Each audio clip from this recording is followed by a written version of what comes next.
I almost feel like Wicked is baiting the audience with Nessa Rose, and I never liked this part of the plot, especially when I found out about this back.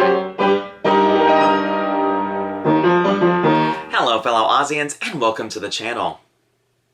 Check your mailboxes because the latest issue of the Baum Bugle is in the mail and coming to you. Now, for those of my non-club members, the Baum Bugle is a publication from the International Wizard of Oz Club. Publication is published 3 times a year, and this is the first of those 3 for 2026. And as with all of my Baum Bugle videos, I won't be covering everything inside this issue. I'll only be giving you a couple of highlights. This is volume 70, number 1. And as you can very plainly see, this issue covers Wicked for Good. And the first article that we'll be looking at discusses, was the second go-around just as good as the first? In Once More with Feeling by Robert Lamont. Robert shares some of my same views that I had about Wicked for Good, although he's much nicer than what I was in my review. If you're interested in hearing my review, if you haven't seen it, I'll have it linked down below. While there are some things that both Robert and I agree on, and that is that a lot of the film just doesn't make sense. And I love the things that Robert points out because there were things that I didn't even catch when I saw the film. I caught different stuff. I like how he pointed out the songs that he thought were standouts, and the others that didn't quite fare as well. I agree with him about the 2 new songs and which of the 2 is the better song, but I will add on his commentary on No Place Like Home, and that he talks about the song being just a little too on the nose for the topic that Elphaba is singing about.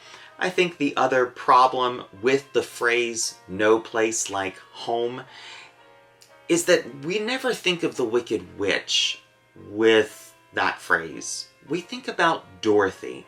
So the song in the context of the film takes you out of the film and makes you think about Judy Garland and Dorothy instead of Elphaba. And I think that's one of the problems with that particular song. I honestly don't remember what I talked about in my review, but this was another thing that both Robert and I saw eye to eye on, and that was the handling of Nessa Rose and the fact that she has a disability. I almost feel like Wicked is baiting the audience with Nessa Rose, and I never liked this part of the plot, especially when I found out about this back when I first heard about the play. I just thought, okay, I feel like we're just baiting people into liking this character and feeling sorry for them. And I don't like it. So, I agree with him on that. And if Wicked is your jam, there are some other articles in here about the films. But we won't go on about those. We're going to talk about something that I really liked.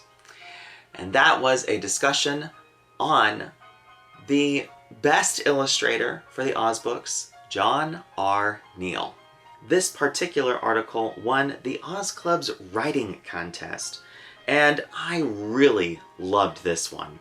No offense to anyone who loves W.W. Denslow's illustrations from The Wonderful Wizard of Oz, but I think John R. Neal is the better of the 2 original Oz book illustrators. One of the things that this article points out is how John R. Neal is somehow overlooked as a children's book illustrator, which is just so freaking weird and sad, because the Oz books would not be as wonderful of a package deal if the illustrations and the story were not as good as what they are. And John R. Neal is such a huge contributor to the Oz books and the series overall with his style.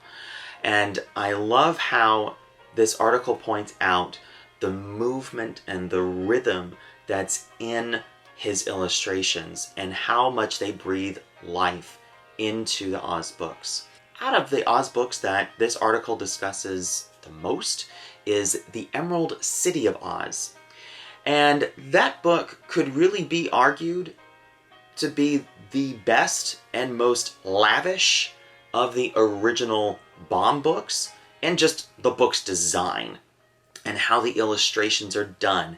And there was originally glitter on these illustrations. It was a lavish book. And I like how this particular article points out many different illustrations from that book. So if you're a fan of John R. Neal's illustrations, this is definitely one to pick up and read. It's really good. And that's but a taste of what's inside this newest edition of the Baum Bugle. There are many more articles and different pieces for you to discover inside this edition. And if you would like your own copy of the Baum Bugle, please follow the link down below to ozclub.org and join the International Wizard of Oz Club. And if you liked that video, please give it a thumbs up, comment down below, and subscribe. New videos are posted every 2 weeks on the 15th and last day of each month.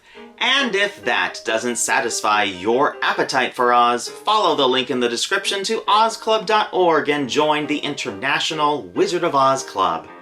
Until next time, bye y'all.